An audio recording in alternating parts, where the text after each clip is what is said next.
Убаво е да се оди во Париз, убаво е да се оди во Вилтон парк, ама има посебно за мене задоволство да може да се обедеме и во Скопје, на домашен терен, во едно вакво респектабилно друштво, за да поразговараме на теми кои што мислиме дека се важни за граѓаните, и долгорочно и краткорочно важни. И тоа да поразговараме сред оваа џунгла од наставни, вклучително и денешна интерпелација, зашто сум посебно благодарен на тројцата колеги пратеници, што издвоја време во хаосот од наставни да дојдат и еден час да не удостојат да разговараме на теми кои што се и од нивно значење и од начин како граѓани.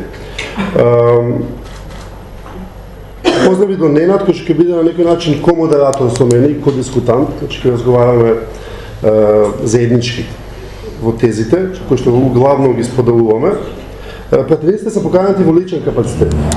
Тоа дали вие понатаму ќе сакате да разговарате во капацитет на политичка партија е ваша одлука, но во суштина ве канеме во личен капацитет и не е случајно зашто сте вие поканети, конкретно тројцата. Околу чеството за публиката, да кажам само кратко. Бидејќи водиме дискусија, нема да има класични излагања како панел дискусија, ќе водиме дискусија која што ќе биде на неколку теми, крупни теми кои што ги одлучиме да ги разговараме. Публиката ќе има право да се вклучи, но само на темата која што ќе се разговара во моментот.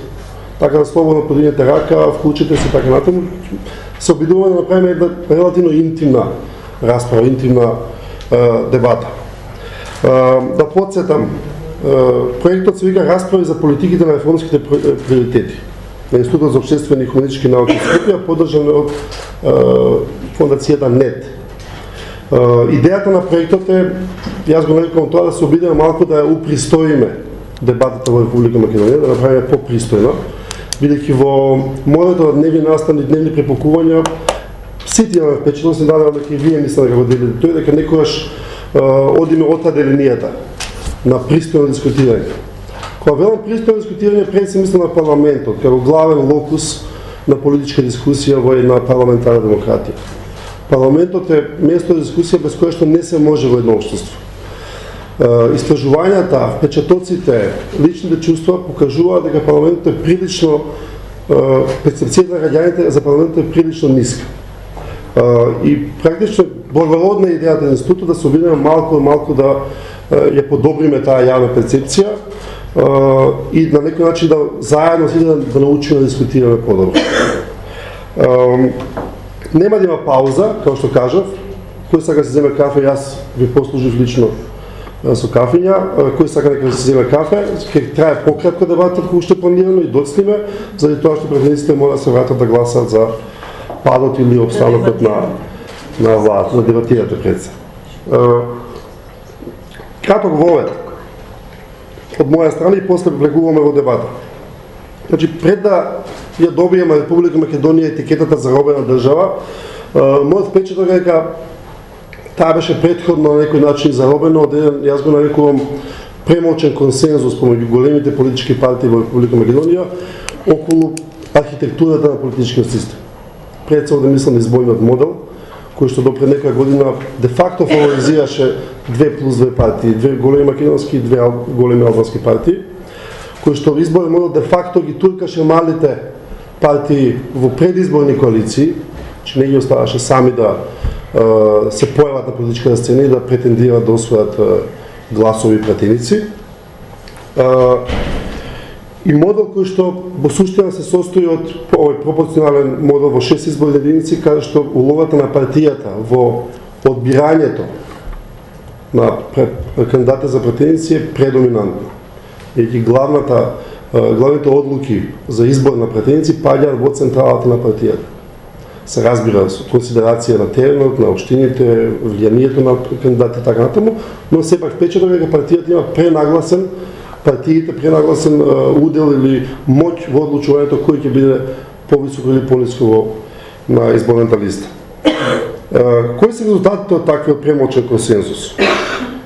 Добивме екстремно силни политички партии и добивме впечаток дека имаме релативно слаби пратеници или пратеници прилично зависни од партијата, се разбира генерализирам, да не се сватиме погрешно, зависни од партијата и зависни од извршната власт, се разбира, оние што се од владеачкото мнозинство.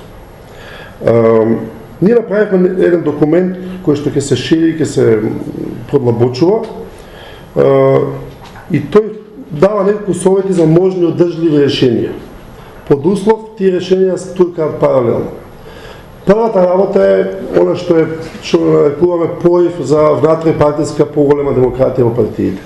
На таа тема и СДСМ, и ВМРО-ДПМН, и ДУИ гледам најавува дека се спремни да направат концесии и чекови во поглед на поголема внатре-партиска демократија. Значи, да речеме, условно кажано, поголем глас на базата визави раководствата на партии, дали се тие локални или децентрални. Потоа предлагаме мала, но не е незначителна промена во изборниот модел. Предлагаме чист пропорционален модел, без праг и без 6 изборни единици. Што впрочем беше, коинцидира во случајов и предизборно ветување на СДСМ, за кое што многу од малите политички партии се согласија, но во овој момент таа иницијатива затаи. Ќе сакаме да слушнеме од Фасина зошто затаи, дали имаме, да речеме, можност да се договориме на таа тема и што би значила таа тема и кои се резервите евентуално на таа тема. И последната работа е јакнање на индивидуалните капацитети на пратениците. Во собранието располага деловникот со серија на механизми пред се мислам на јавните надзорните расправи кои што имаат можност да ги зајакнат, да го зајакнат авторитетот и капацитетот на пратениците лично и на нивните пратенички групи. Мојот печаток, моите сознанија, компаративни искуства се дека пратениците имаат интерес во собранието да бидат солидарни на тие теми. Сега да не бидам циничен, како што се солидарни за патните трошоци, но солидарни на теми кои се важни, бидејќи опозицијата се разбира дека има барање секогаш за поголема демократија во рамките на парламентот, владеачкото мнозинство во принцип, секој владеачко мнозинство во парламентот е фрустрирано повеќе или помалку од извршната власт. Некои се наметнати некакви теми кои што не им е драго да ги гласат и така натаму.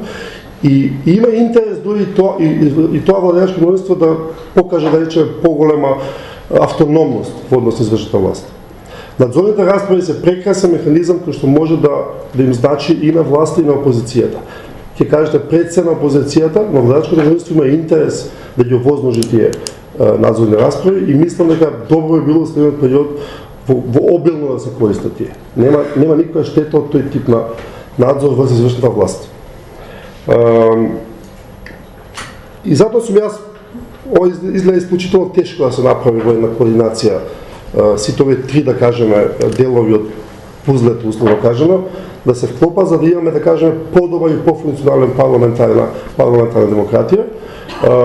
Но од друга страна и јас сум, да кажем, предпазлив оптимист дека можеби најавите што доаѓаат од партиите, некакви средби кои што се, да кажеме, дискретни помеѓу партиите, можеби ќе изнедрат некој тип на консензус, барем во поглед на некои од овие прашања, кои што нема да значат именување на деловникот. Значи јас овде во истиот момент прекинувам и ќе му давам кратко само збор на Ненад, за после да влеземе дискусија со пратениците. Повели Ненад. Се благодарам на Институтот и на Гордан за поканата да партиципирам. Кога го погледнав документот кој Гордан го спремил, сватив дека за секоја од точките, дали преку правен факултет, дали преку Институт за демократија, имам по едно истражување. Со конкретни бројки и конкретни показатели, меѓутоа ако одиме многу длабоко во тоа, мислам дека ќе изгубиме многу време. Само кратко неколку поенти би направил и би се надоврзал на ова што Гордан го кажа. Се поставува прашањето на тоа каква е функцијата на парламентот низ призмата на делиберативна, процедурална и партиципативна демократија. Беа споменати расправите, можеби директна партиципација од граѓаните во представничка демократија не е нешто што можете да го стварите како што сте можеле во златните времиња на класичната демократија, меѓутоа постојат модалитети, еден е овој веќе споменатиот. Но од аспект на делиберативна и процедурална демократија, тоа е институција број 1, на која почива комплетно целиот процес. Сега она што е поразително е што се наоѓаме во политички контекст во кој треба да разговараме дали парламентот е генератор на кризи во Република Македонија или пак е само колатерална штета на политичките кризи. Не знам јас дали е генератор, можеби ќе позборуваме повеќе сите на таа тема денеска, не би можел да кажам ниту да, ниту не, Но она што знаме е, кога работевме на публикација која се нарекува Политички диалог, каде што ги анализиравме сите поголеми политички кризи од самосталувањето до денес, практично ни една поголема политичка криза не е решена во собранието и не е решена со ендогени политички сили. И тоа е доста поразителен факт. Не зборувам за оние помали прашања кои можеби биле успешно затворени, зборувам за оние политички ќорсокаци во кои константно навлегуваме во некакви циклуси од 2-3 години. Втора работа е што нема практично партија која не го бойкотирала парламентот. И некако се сврта еден од 94 до 2016 се сврта полн круг на сите партии кои го бойкотирале. Почна ВМРО меѓу двата изборни круга 94-та, заврши со бойкотот на СДСМ 2016-та. Така да тука сме да поразговараме и за тоа дали е воопшто тоа тактика која треба и понатаму да се применува, дали е ефикасна тактика и дали е ефикасна тактика особено за партии кои се во опозиција, кои преку бойкот губат и видливост и влијание и медија тајм и така натаму и така натаму. Тоа дека имаме криза на парламентаризмот, за кој со колегата Прешова издадовме еден пейпер во Хрватска кој беше вака пофален, опфати неколку анализа на неколку кризи наназад, ни индицира и уште една работа, а тоа е дека големите политички одлуки не се носат во парламентот, се носат на така наречените лидерски средби. Лидерските средби се специфичен феномен за Јас би рекол за секоја демократија, меѓутоа нивната природа е специфична во регионот од Југоисточна Европа и тоа е позитивната страна на лидерските средби, но од друга страна се поставуваат прашањата на интернализација на политичките процеси, капацитетот на политичките елити да се договараат без посредништво, капацитетот да се постигне компромис, ендогеноста на политиката како таква. Понекогаш се поставуваат и прашања на конституционалност на одредени решенија кои потоа собранието мора да ги спроведе. Така да, од оваа перспектива на лидерските средби, собранието изгледа повеќе како колатерална штета отколку како генератор на кризата. Таа почиња, се дига на ниво на лидерски средби и повторно се враќа кризата во собранието, кој пак преку формална некаква легислатива треба тие кризи да ги реши. Но најголемата по мене, најголемата последица или најлошата последица е тоа што практично на овие луѓе овде кои денеска не се одвојат своето драгоцено време да не се придружат и нивните колеги, им се одзима улогата и улогата на донесување на политички одлуки се концентрира во политичките врхушки, односно во 4 или 5 луѓе, што во една представничка демократија во најмала рака не е фер. Може би не е фер само од наша перспектива. Не би сакал да навлегувам во изборниот модел, да го ставиме тоа за понатаму. Можам само накратко да кажам дека истражувањето на Институтот за демократија Parliament Watch и од аспект на содржината на она што го говорат пратениците, и од аспект на тоа како луѓето имавме неколку активности, меѓу кои испитување меѓу популацијата, покажува она што Гордан веќе го детектираше и што не е ново за било која континентален политички систем, голема зависност од извршната власт, голема контрола на владата врз парламентот, но не и обратно, и ќе видите дека како што се продлабочуваше кризата меѓу 2014 и 2016, ставовите на испитаниците стануваат се поцинични, попесимистични кон собранието. Значи првиот кон кој се покажува со прст е собранието. Имавме голема дебата зошто е тоа така. Едно објаснување ни даде своевремено, се сеќам кога беше студент на политички науки, професорот Владо Поповски велеше, знаеш што, срамотата на собранието често знае да се види на камери. Владата не ја гледаш и затоа не ја критикуваш, а пратениците се секогаш на удар на јавноста. Дел од причините за цинизмот кон собранието како институцијата лежи на неговата медиумска изложеност, но тоа е само дел од одговор. Не би одел во конкретни податоци, би оставил повеќе простор и за другите дискутанти, можеме понатаму да се вклучиме во дебатата со некакви прашања или констатации, така да би ја предал пал. Одиме понатаму. Краток цитат као жилет прецизен на пример. Основните стандарди на демократското владење мора да се исполнат. Конструктивен политички диалог меѓу владата и опозицијата и покрај сите политички разлики е неопходен за соодветно функционирање на парламентарната демократија. Местото на секоја избрана партија е во собранието. Интересите на политичарите и на партиите не треба да се помешаат со јавниот интерес на државата. Онаму каде постојат наводи за сериозно неисправно функционирање на државните институции, постои легитимен јавен интерес за транспарентни и сеопфатни информации. Имаме ли суштинска согласност околу ова? Што е прашањето ми, што значи за вас конструктивен политички диалог? Поведете, Василис. Дали можете да ни кажете што би значило за вас конструктивен политички диалог од позиција на опозиција и сега од позиција на владеачко мнозинство? Па кога зборуваме за конструктивен политички диалог, ако не ја влечам генезата дали ја имало или ја немало, бидејќи ќе бидам предолга ако навлезам од кога нема или кога почна да функционира политичкиот диалог. Ќе се навратам, ќе почнам односно со онаа констатација која што ја истакна и Нената и ти, Гордан, по однос на тоа дека најчесто ни треба посредништво при водење на одредени дебати помеѓу политичките представници, односно пратениците или политичарите, се мисли тука пред се на меѓународната заедница. Јас можам да сведочам за фактот дека во изминатиот период од 3 месеци во собранието се покажа дека и покрај бојкотот на опозицијата може да функционира политичкиот диалог и без посредништво на меѓународната заедница.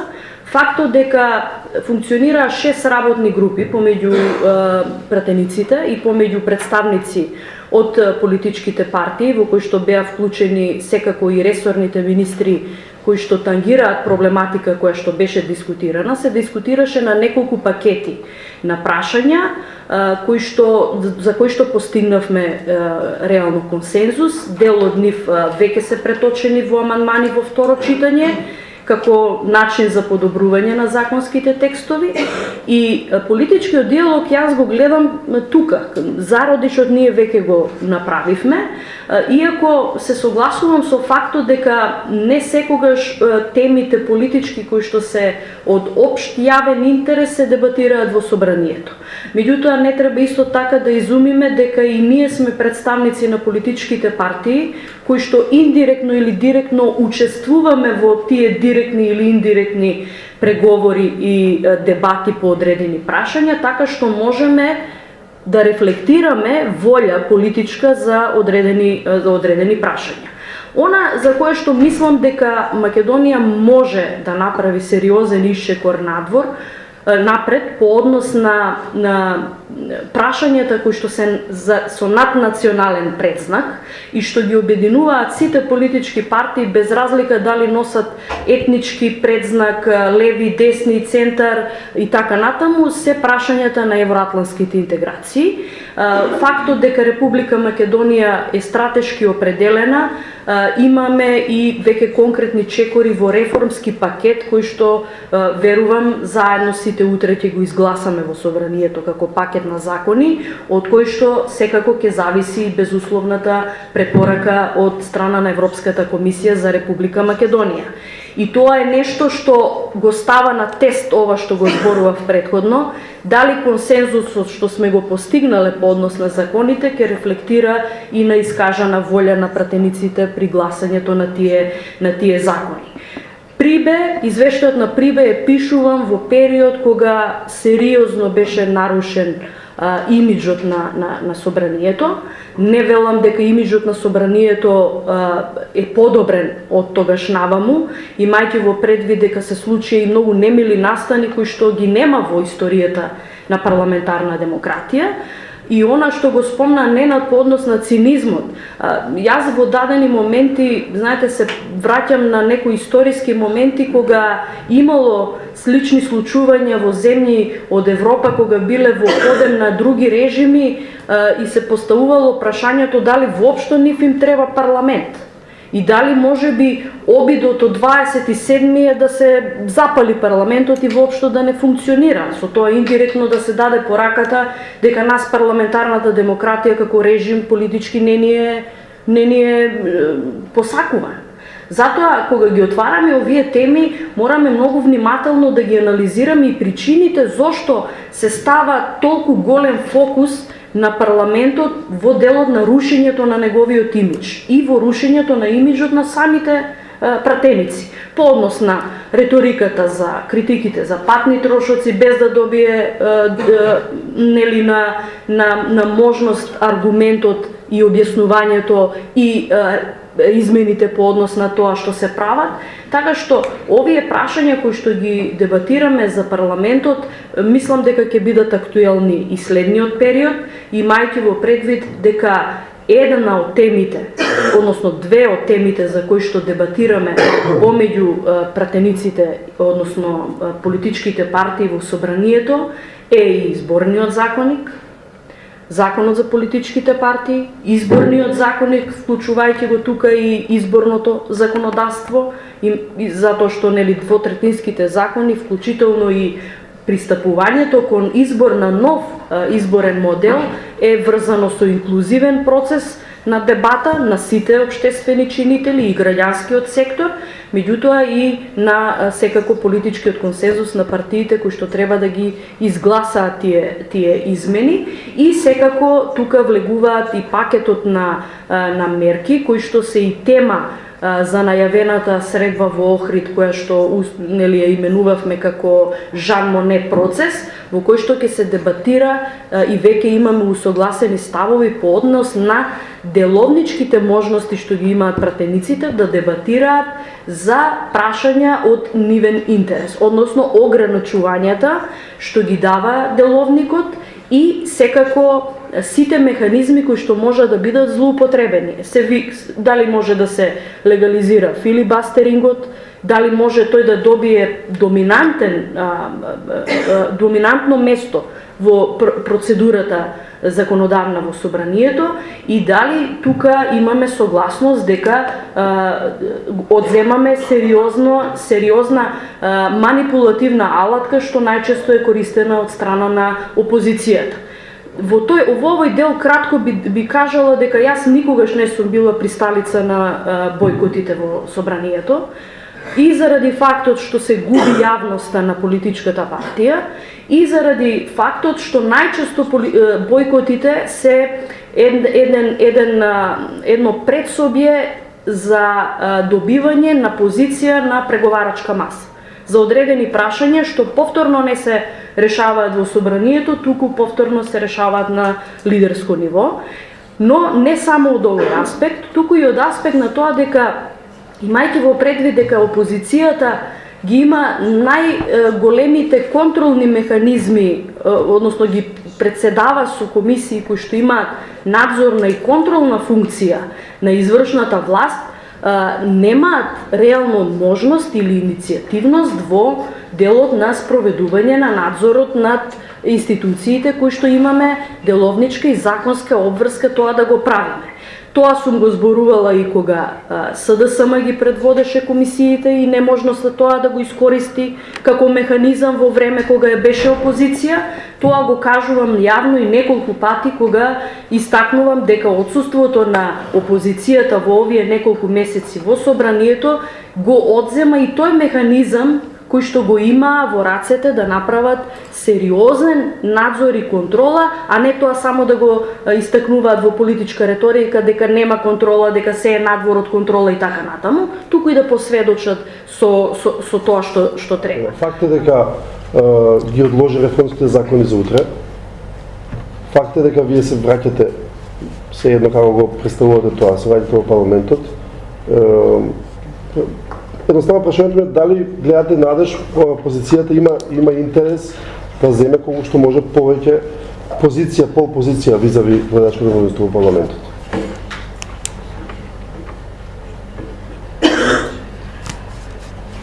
Искрено не знам, но и сум оптимист и не сум голем оптимист.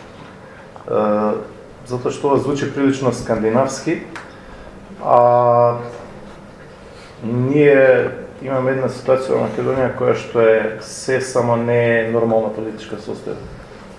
И ние може да ги ставиме розевите очила и да дискутираме тука за шведскиот, норвешкиот и финскиот парламент, ама ние сме единствена земја во моментот во Европа во која што имаме политички затвореници, во која што имаме пратеници во затвор, пратеници во кои што има упаднато во домовите, со калашникови, со панцири, со шлемови, 20 души, пред семејства и така натаму, без симнување на имунитет. Тоа не е мала работа, значи, да, мислам дека оваа власт од 27 ноември веќе е режим. Да, мислам дека откако пред 2 недели ние не смееме да поднесуваме амандмани, се уште повеќе режим. Што е улогата на пратеникот, господа? И да. Што е улогата? Што треба пратеникот да работи? Пратеникот треба две работи. Ние видиме како функционира парламент. Пратеникот треба да работи две главни работи. Да зборува и да поднесува амандмани. И да мисли. Па колку се мисли, се кажува со тоа што имаме сега, во еден ден се гласаат 60 закони. Ама они не се гласачка машинерија, нели? Така? Значи, пратеникот треба две главни работи да ги работи. Да зборува и да поднесува амандмани. Дали може да зборува? Не може да зборува. Дали може да поднесува амандмани? Не. Зошто има имунитет пратеникот? Зошто пратеникот има имунитет? Пратеникот има имунитет за може да зборува слободно, без последици. А ние добри 2-3 години, секој ден, пратениците на ВМРО ДПМН, секој ден, добиваат закани. Секој ден. И во ходници, и одговорница, и така натаму, и така натаму. Не може, која слобода?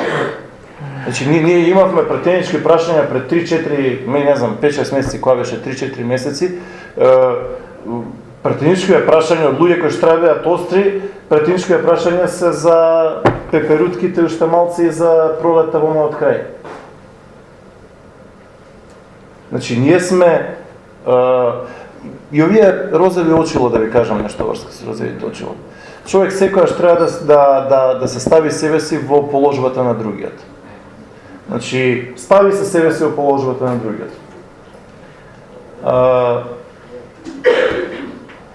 И ВМРО која беше во зенитот, значи 2008, 9, 10, 11, 12, јас лично се обидував себе си да се ставам во положбата на другиот. И тоа ми помогнало да имам некоја внатрешна рачна кочница, во која што човек ќе покаже емпатија, ќе покаже разбирање и каде што нема туку така да каже нешто лесно, кое што е премногу остро, премногу тешко, неадекватно. Сега тоа многу баш и не го гледам бака. Или го гледам можеби многу малку.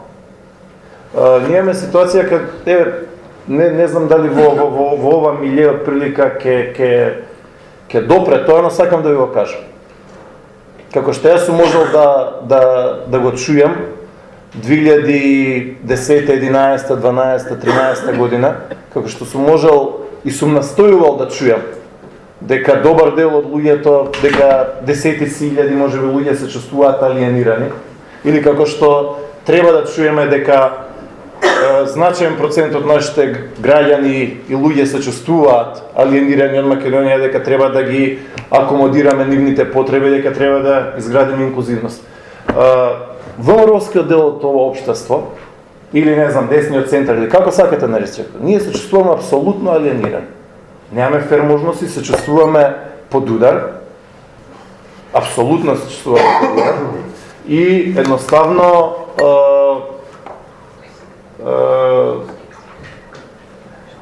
не знам тоа колку другата страна го чувствува и го гледа. Замислете, хипотетички, пред година дена, полицијата да упаднеше и да уапсеше 6 пратеници на СДСМ, што ќе се случиш? Како ќе реагираш СДСМ? Замислете како ќе се, што ќе направише дуи 6 нивни пратеници да бе уапсени? Без симнување имунитет. Сега тоа нам не го прават. Само во ЈСП се отпуштени 250 луѓе. За лајкови се даваат отпуштања. Сега некој каже, не, нема врска, не е така. Да, така е. Најдете ми, почитувани присутни по собрание, имаше луѓе што се вработени, што чувствува по шарени револуции, не знам и така натаму. Ништо, се беа колеги, добар ден, се викавме во ходник. Сега ние не можеме да најдеме човек во собрание кој што ќе даде изјава контрола влада, кој што ќе стисне лайк. Сега, да, овој наратив, овој дискурс и така натаму,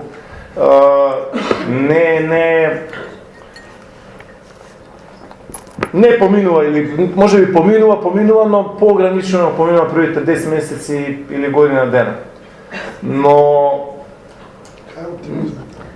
па не може да има оптимизам. Така кажете да почнете. Значи не, оптимизмот, не, имаше, знаете што, значи ова влада и гарнитура дојде со ретко виден оптимизам. Очекувања, па и ентузијазам.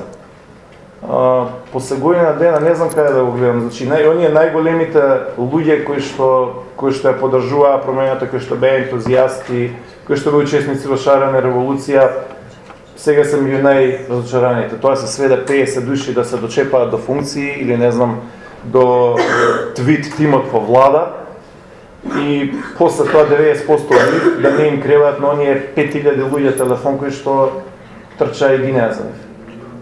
Значи не може ова општество да ја гради среќата каде што ќе алиенира 500.000 гласачи со се семејства се можеби 600, 700, 800.000 луѓе.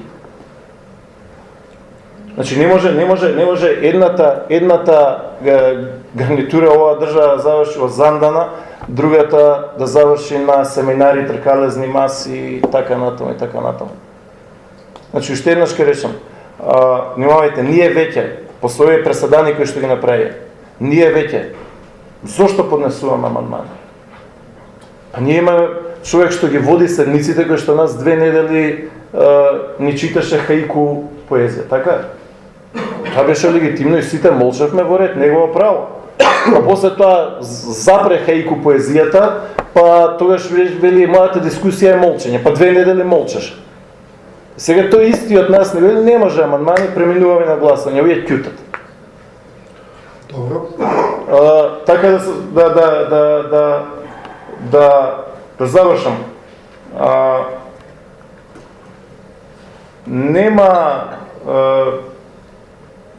Нема слобода каде што нема што да кажеш, што го мислиш без последици. Значи, и на крајот на криштата селективноста, многу едноставно, луѓе, поочигледна селективност е амин. Не може градоначалникот, неколку примери ќе ви кажам, градоначалникот на Ново село или Василово или Босилово добие кривична пријава, а за истата работа градоначалникот на Струмица не добие. Или истото што го направил градоначалникот на Куманово, како градоначалникот на Крива Паланкова, од Крива Паланка добие кривична пријава, од Куманово да не добие. Истото дело што го направил градоначалникот на Ѓорче Петров, да добие кривична пријава, а за истото дело градоначалникот на Центар да не добие кривична пријава. Хипокризија и селективна правда е каде што му се поднесува кривична пријава на Бујар Османи за вакцини, а после тоа Бујар Османи да го гласаш за вице-премиер.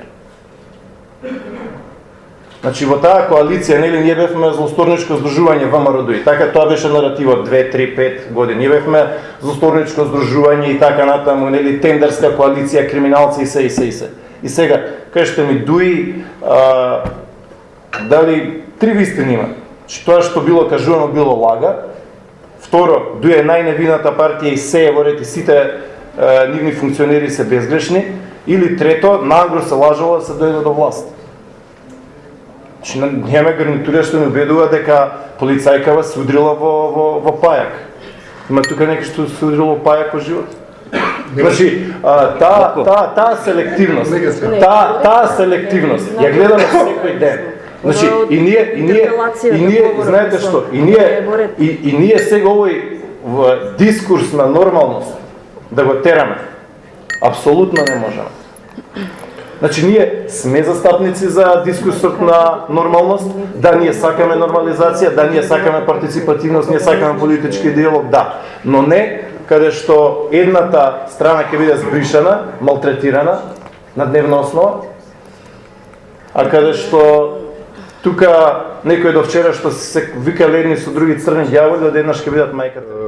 Ќе се обидеме да се ограничиме да не допираме дневно политички теми, иако знам што ќе кажете, дека тоа не е едноставно, да не се разборува за...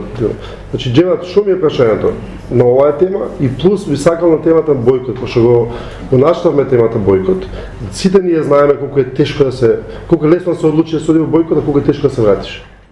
Кога одлучив да дојдам, имав поинаква идеја и поинаков пристап, ама морам да кажам дека Владко ме разочара.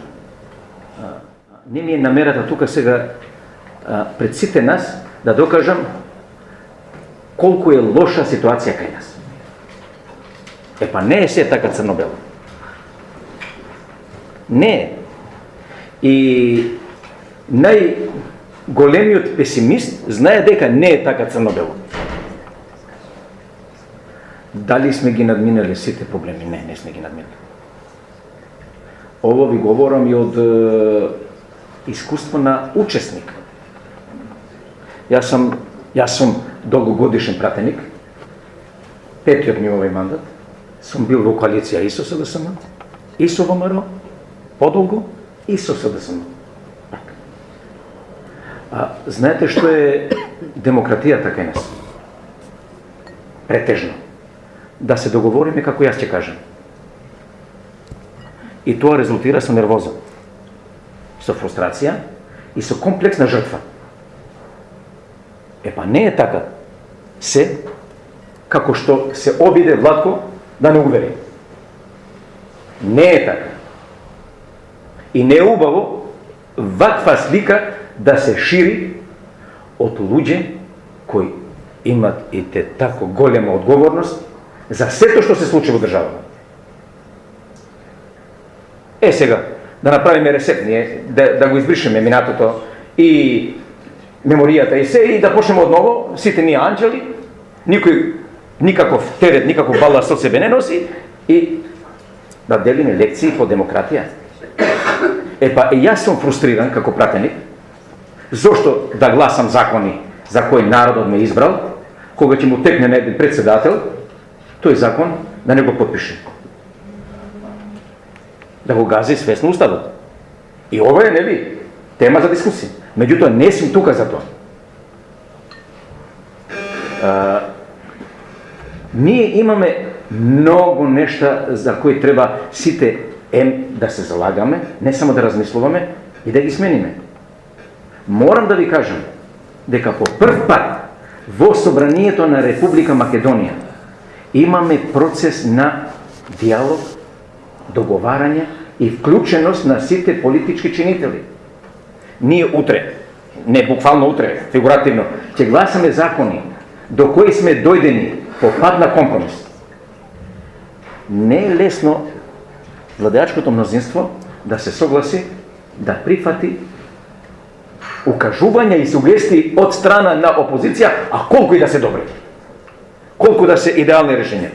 Нам тоа вчера или завчера, кога беше на Комисија за одбрана и безбедност, ми се случи да усвоиме на 40 амандмани кои се резултат на договарање на опозиција и владеачкото мнозинство.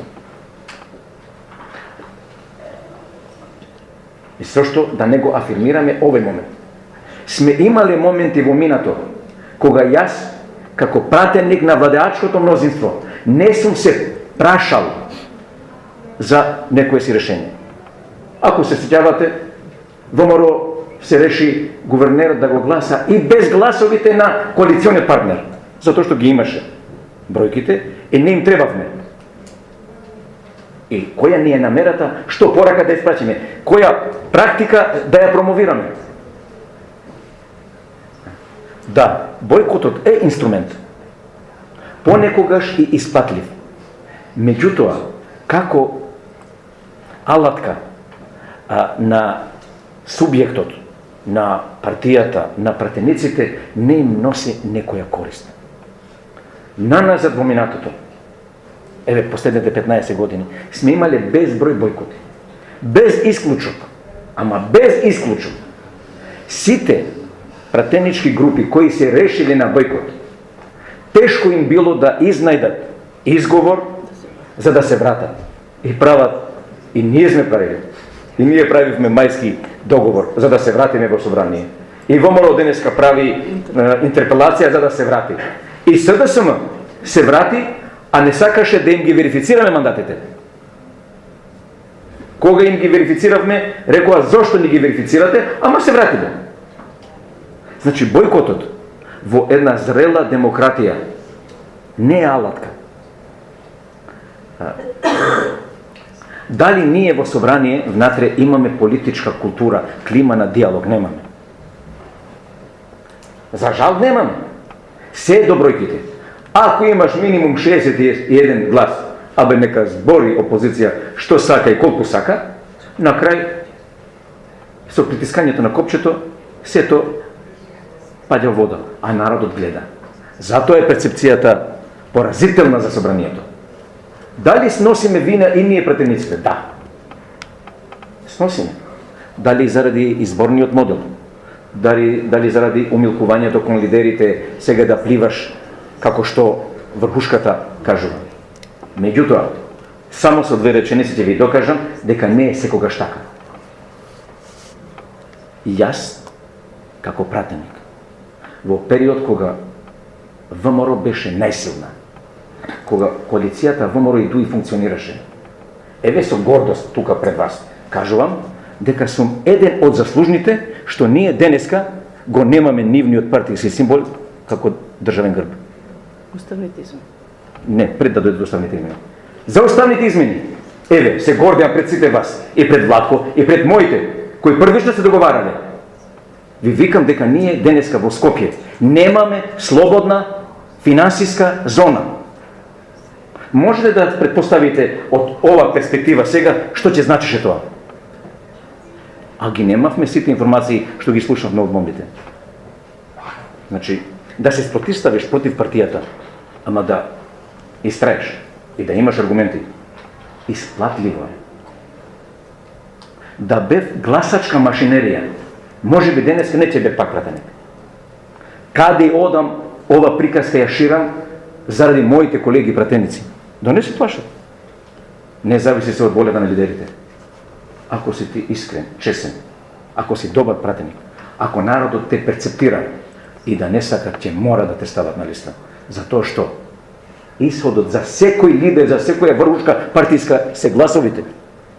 Ако ти како пратеник му носиш гласови и да не те сака, и да не се согласува, ќе те кандидира, затоа што има корист од тебе. Значи, комплименти за идејата, нам ни треба силен парламент. Далеко сме од тоа. Нашиот парламент не е одраз на политичката култура кај народот. Навистина. Да се воздигнеш од страна и да го следиш парламентот. Не е тоа наша слика и прилика. Ние знаеме и подобро, заслужуваме и подобро, а можеме подобро. Фала ви. Граѓаните се подобри од парламентарците? Еве ќе ви кажам со моите гласачи, со граѓаните кога комуницирам, а често комуницирам, едниот ми раскажа случка. Почнува маратон, трка. И сите одеднаш почнуваат. Со знак на старт почнува да трчат. Нели повеќе кругови трчиш. Тој што има повеќе кондиција, вистински маратонист, направил 2 круга повеќе од останатите. Кога го гледаш вака, тој е последен. А 2 круга испред другите. Народот е повеќе кругови испред нас. Господин Адеми го кажа, мислам дека одлично се надоврзува, бидејќи зборувавме за клима на диалог и за јавни перцепции. И сакал како провокација да уфрлам сега неколку конкретни перцепции од едно истражување кое беше правено 2016 и кој кажува како граѓаните гледаат и дали се повеќе кругови пред пратениците или не се. Така да на прашањето колку често ова е правено 2016 би рекол во кулминацијата на политичката криза, ги извлекувам бројките кои се можеби најпесимистични, бидејќи 2015 се значително подобри. Колку често пратениците употребуваат говор кој ги понижува и деградира нивните опоненти базирано на политичка, етничка или религиозна афилијација. Во 2016 13% од луѓето велат секогаш, 48% велат често, 20% велат ретко, 6% велат никогаш. Значи, доста цинична перцепција. Како би ги опишале, ова е многу индикативно, а зборува за квалитетот не само на дебатата, туку и на односите помеѓу луѓето, ова беше правено пред 27-ми. Бројките после тоа сигурно не се подобри. Како би ги опишале односите помеѓу пратениците во собранието, непријателски 42%, компетитивни 27%, толерантни 13% и кооперативни 10%, 8% не знаат точно како да одговорат на прашањето. 2016 на прашањето дали сметате дека мнозинството, парламентарното мнозинство треба да биде повеќе респонзивно кон перцепциите, кон ставовите практично на опозицијата, дури 56% од луѓето велат да. А во однос на она што го споменавте за во колкав процент влијаат како граѓаните тоа го перцепираат лидерите на политичките партии, 72% од граѓаните 2016 сметаат дека пратениците се комплетно зависни од волјата на лидерите на нивните политички партии. И уште еден многу интересен, а се надоврзува на моето претходно излагање за лидерските средби, дали е парламентот подобра околина за решавање на политичката криза отколку лидерските средби во пржено. 54% од граѓаните велат да, тоа е релативно добро мнозинство, 29% велат не. И на крајот на криштата, дали се постави прашањето на чувството на невладиниот сектор, невладините организации во работата на парламентот, преку оние модалитети кои се возможни. Дури 64% од граѓаните 2016 сметаат дека треба да има поголема вклученост. Така да ова јасно ви кажува какви се перцепциите на граѓаните, кои дел од овие перцепции претпоставам дека се подобрени, но дел се сигурно и влошени по настаните на 27 и можеби оваа најнова политичка криза околу законот за јазиците, така да мислам дека не флуктуираат во мера во која јас би очекувал овие бројки, но ќе видиме што ќе каже испитувањето за 2018 година. Ова беше само чисто како провокација, малку да долееме масло на огнот, за да биде поинтересна дебатата, да видиме како однадвор луѓето перцепираат. И како политички зрели, и како култура докажале дека се испред нас политичарите. Ќе ви го спомнам само последниот. Сите ние се согласуваме дека отприлике 45-50 илјади гласачи албанци гласале за партија неалбанска, за СДСМ, не дека беа фасцинирани од понудата на СДСМ, туку од омраза кон ВМРО и единствената можност да се собори ВМРО од власт. Разочарувањето од фактот дека албанските политички партии не смогнаа сили да се одвојат од наводници победникот на изборите, се определија емна македонска, условно кажана, политичка елита, емна албанска да им одржат лекција со гласот, со најдемократскиот инструмент. Дали нам ни беше sejedno? Не ни беше, пошто тие од кај нас отидоа. Ние изгубивме 10 пратеника. Беса не изгуби, пошто е млада партија. Села доби, прв пат учествуваше на избори. Ду изгуби, од кај нас тие отидоа. Дали ја свативме лекцијата, дали ја свативме пораката? Да. И затоа, внатре во партијата, отворивме внатре партиски диалог. Зошто се случи тоа? Каде е вината? Дали ние, од автори на една филозофија победник со победникот, станавме заробеници на таа филозофија? Вреди за ова тема да се дебатира. Вреди и кај нашите колеги. Јас имам безброј пријатели меѓу пратениците на ВМРО. 10 години коалиција сме били. 10 години со кога и да се дружиш, ќе се зближиш. Треба внатре во партијата да се отвори дебата. Каде сгрешивме? Не сме безгрешни. Каде ја утнавме работата?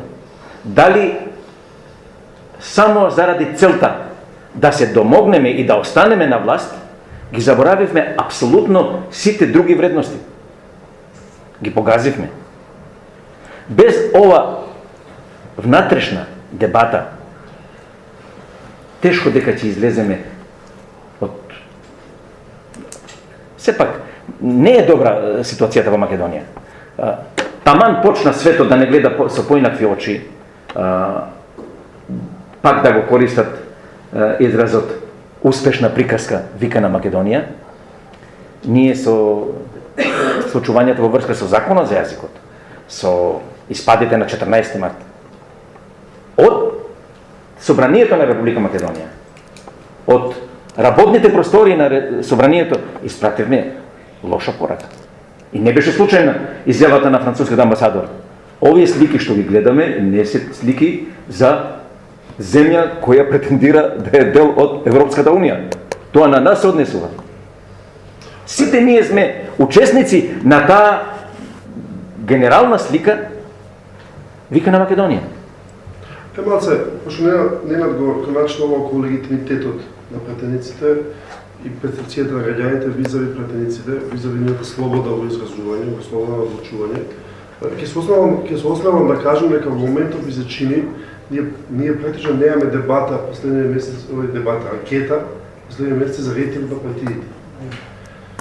И тоа е симптоматично интересно зашто нема никаква анкета на таа тема.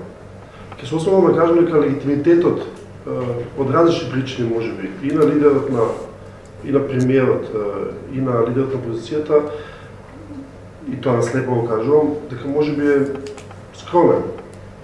За Али Ахмеди не може да проценам, но тоа можеби остава просто за да речем поголема автономија на другите раководни лица во партијата, вклучително и пратениците, како важен фронт на партијата.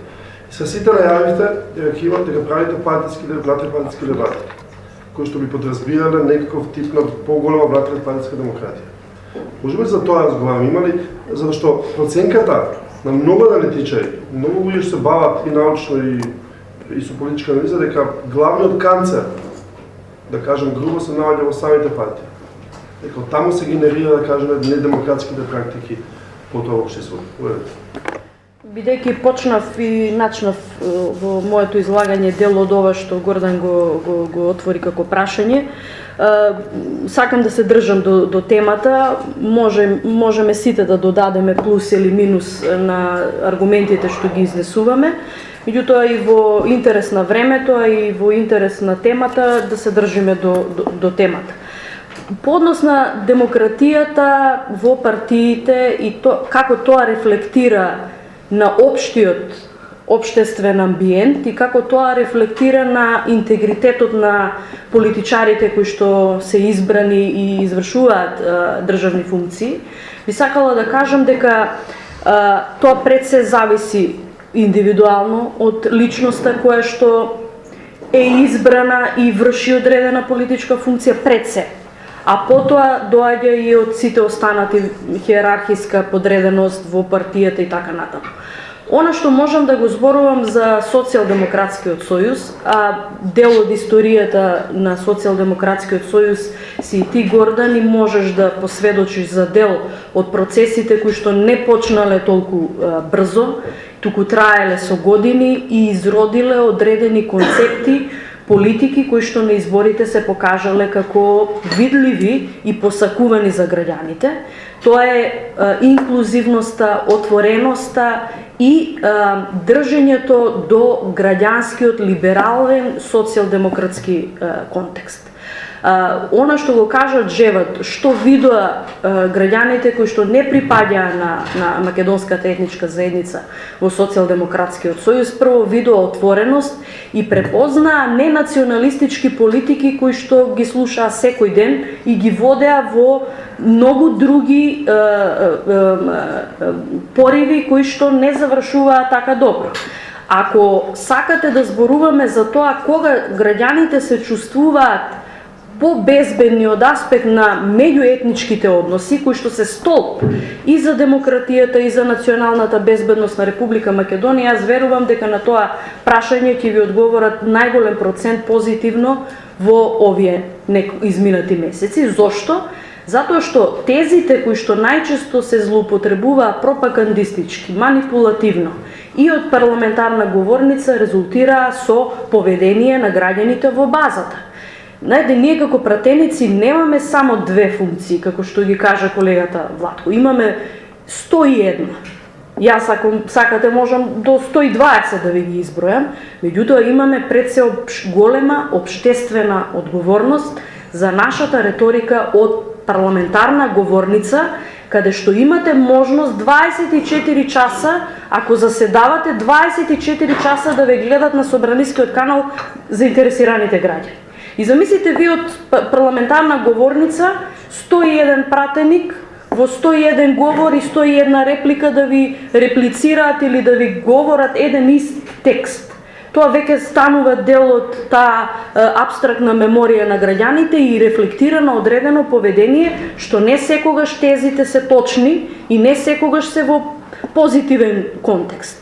И кога зборуваме за таа општествена одговорност, ние немаме само одговорност да носиме добри закони, да почитуваме процедури, да дебатираме за општествените потреби на граѓаните, да водиме диалог со опозицијата, да ги слушаме аргументите на невладениот сектор, на граѓаните, да организираме други форми на настани во собрание за кои што можам да потврдам дека секој ден во недела нема настан во собрание да не е една јавна расправа или отворени врати за невладени организации да организираат дебати по одредени теми. Ние го отворивме реално парламентот за невладените организации и им се нудиме буквално како дом каде што треба да се дебатира и наместо денеска да дебатиравме во хотел, за следнава тема верувам дека ќе ни дојдете во законодавниот дом да ги дебатираме, бидејќи зборуваме за парламентот.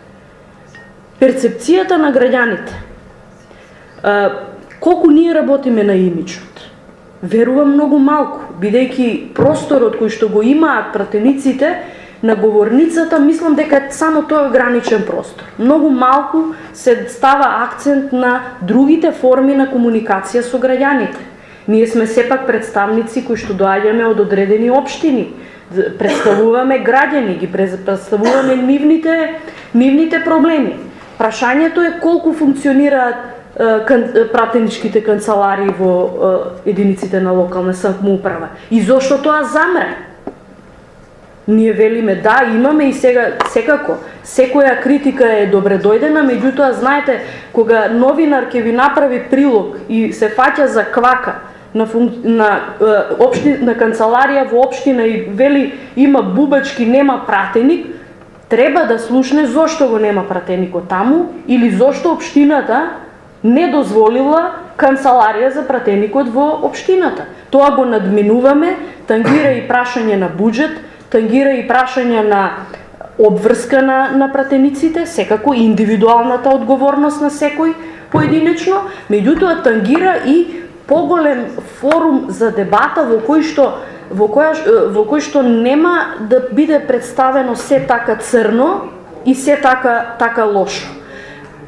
И никулецот на демократизација на едно општество во ваква поставена парламентарна демократија како во Република Македонија е во демократизација на партиите.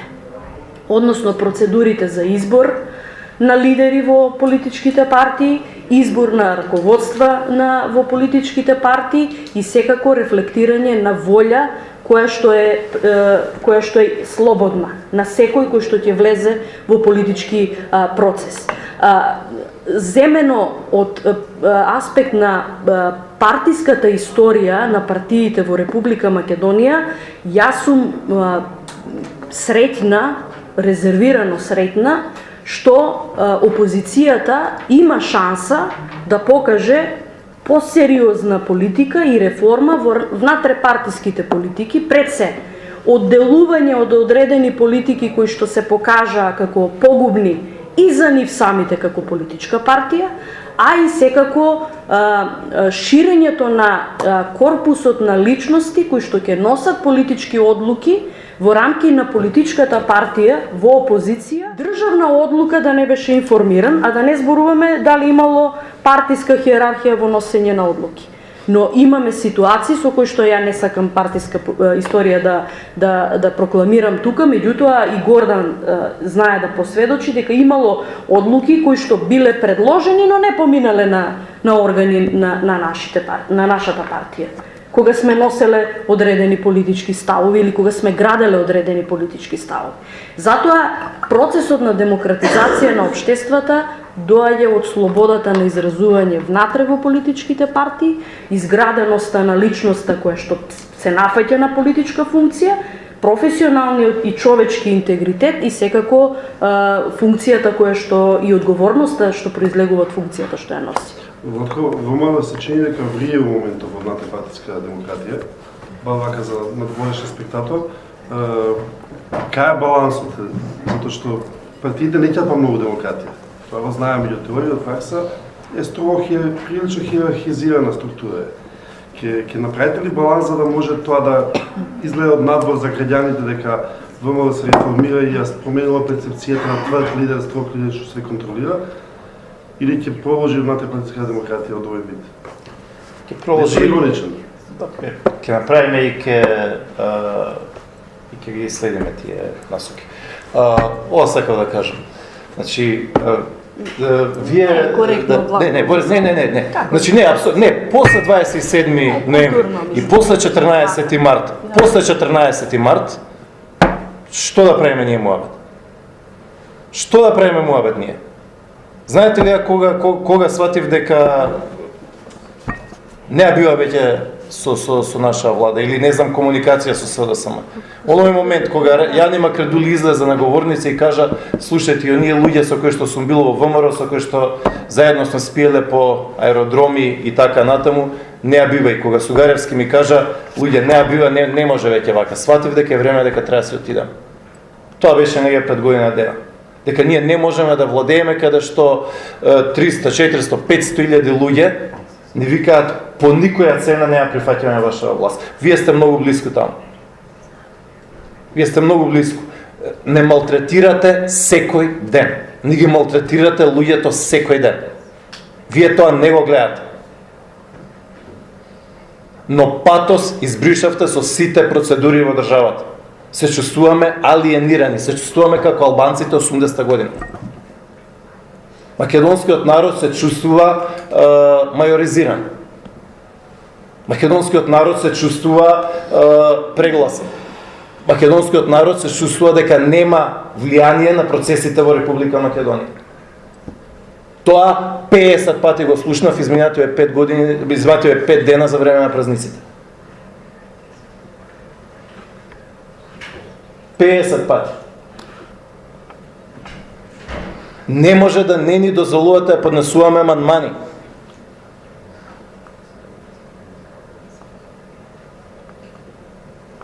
Не е тоа мала работа.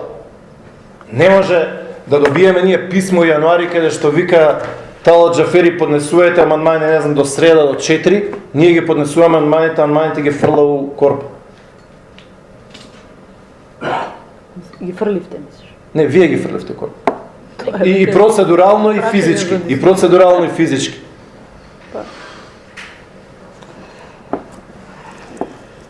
Не е тоа мала работа.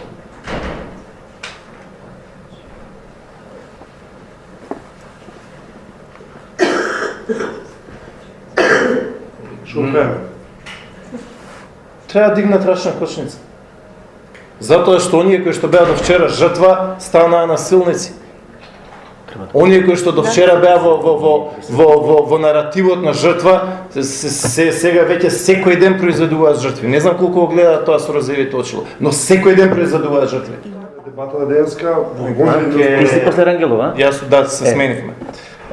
Почна Рангелова или заврши Рангелова? Еве сега таа говори. Океј, ски има реплики, тогаш ќе морам да заменам.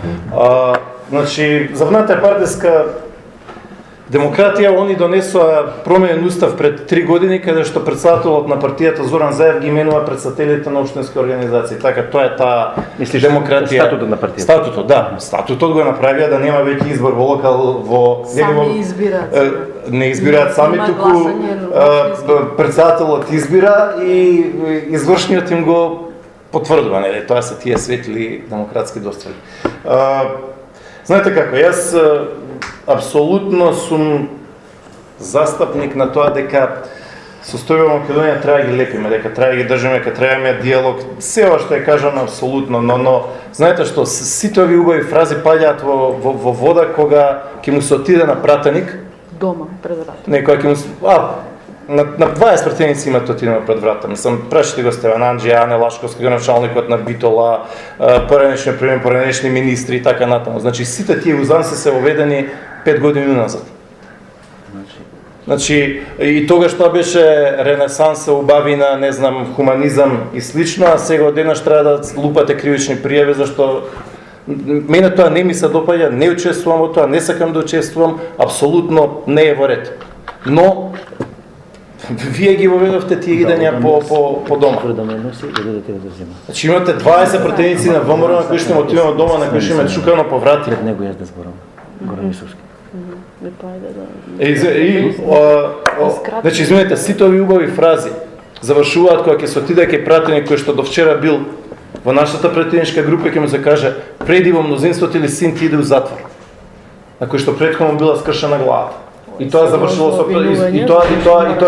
со прекршочна пријава. А што овој што премина кај вас пред некој месец тоа се убеди во програмата за живот? Премина ради минималната плата што ја предлагате? Или затоа што му рековте дојди у мнозинство или син ти иде у затвор?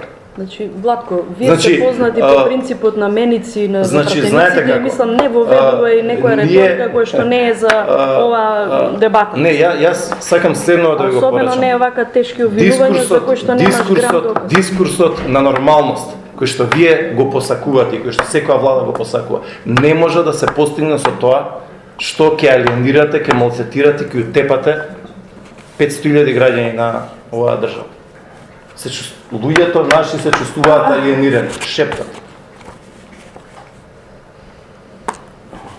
И како што многумина кои што во ВМРО ДПМН не го слушаат тоа 2010, 11, 12 година, апелирам до вас, слушнете го тоа. Апелирам до вас, значи не знам дали го чувствувате тоа. Да. Значи не. Значи имаше, значи знаете, имаше апсолутно имаше алиенација. Значи ако сака некој го чуе во ред, ако не исто така во ред. Но ако сакаме да градиме општество, држава во која што заедно ќе шетаме, ќе се поздравуваме, ќе носиме одлуки, ќе тераме дијалози и така натаму, престанете со малтретирање на илјадници луѓе веќе. Како сакате наречете го тоа? Значи,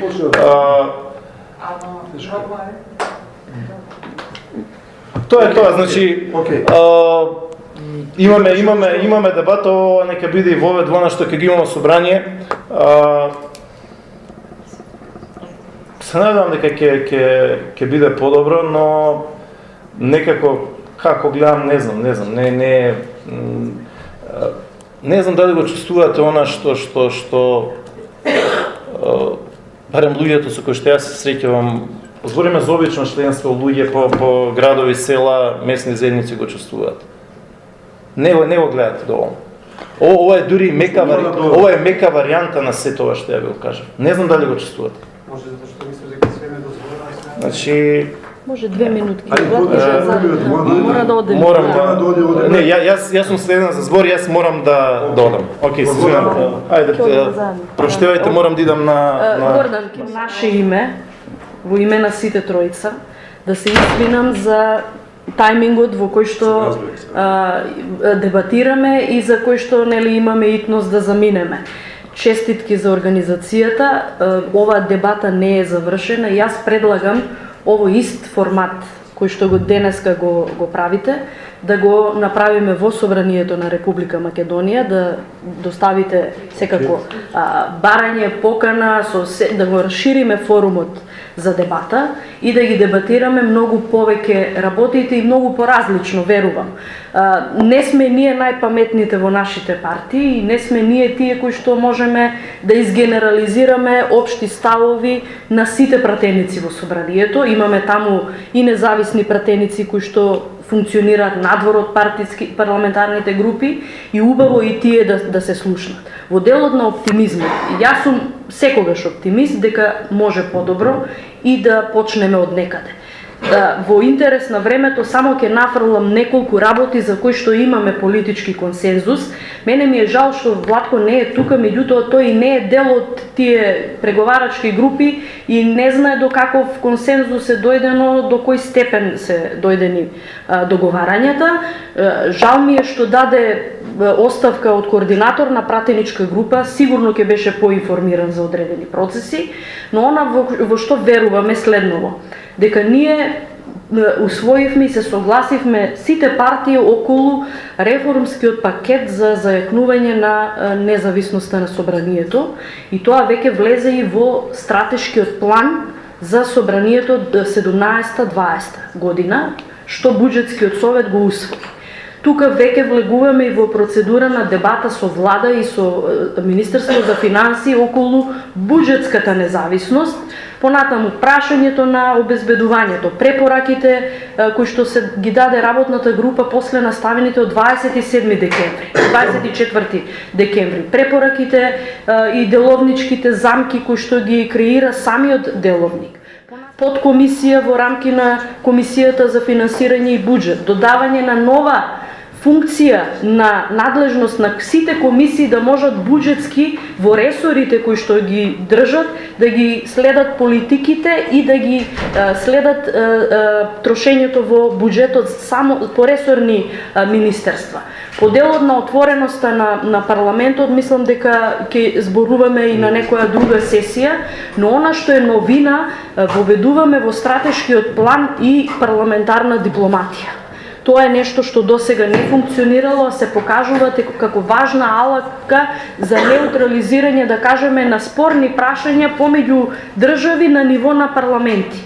Ако ви кажам дека Собранието направи посета на Собранието на Народното собрание на Бугарија после 11 години, дека немало никаква комуникација помеѓу парламентите, треба да ви е доволен сигнал дека ние сме биле реално изолирана земја. Упативме официјално барање до Собранието на Република Грција да ги релаксираме односите на врвот и да почнеме и на парламентарно ниво да дискутираме за прашања кои што се од заеднички интерес. Политиките на владата да држи заеднички седници со владите на други земји се исто така исчекор напред, но правиме се за да биде подобро, а тие знаеме дека се инклузивни процеси, бараат согласност од опозицијата и намерата е тие грешки што биле правени во изминатиот период, каде што ние сме се жалеле дека не сме консултирани, каде што коалицијските партнери се жалат дека не биле консултирани за одредени процеси, да ги надминеме. Мачене и тежок е периодот, а афирмацијата на овие процеси е многу битна. Ако не ги афирмираме, се уште ќе тапкаме во негативните перцепции и нема да направиме исчекор за некаква подобрена слика за собранието и затоа тука ќе ни треба помошта и на невладениот сектор, и на медиумите, и на самото собрание, сите да направиме да го зајакнеме парламентот како институција, затоа што тоа е врвот во државата. Ако имаме изместена перцепција за системот и пиедестал на извршната власт во изминативе години, да не дозволиме тоа да продолжи понатаму, туку со заедничка сила работа, па и критика, да дојдеме до едно ниво, да почнеме прво да дебатираме, да ги отвараме овие прашања искрено, без пропаганда, без популизам, но да си ги признаеме грешките, каде што сме сгрешиле, но и да се потрудиме истите да ги коригираме. Јас многу ви се извинувам од лично име, пошто знам дека гледам дека има интерес за дебата. Гордан, те замолувам. Ова што го правиме денеска заради тајмингот, предлагам да го направиме во собранието, ќе бидеме во комуникација, широк форум ќе отвориме, ќе дојдат и други пратеници и тука ќе има веќе простор за интеракција, онака како што личи и држење на темата се разбира. Благодарам.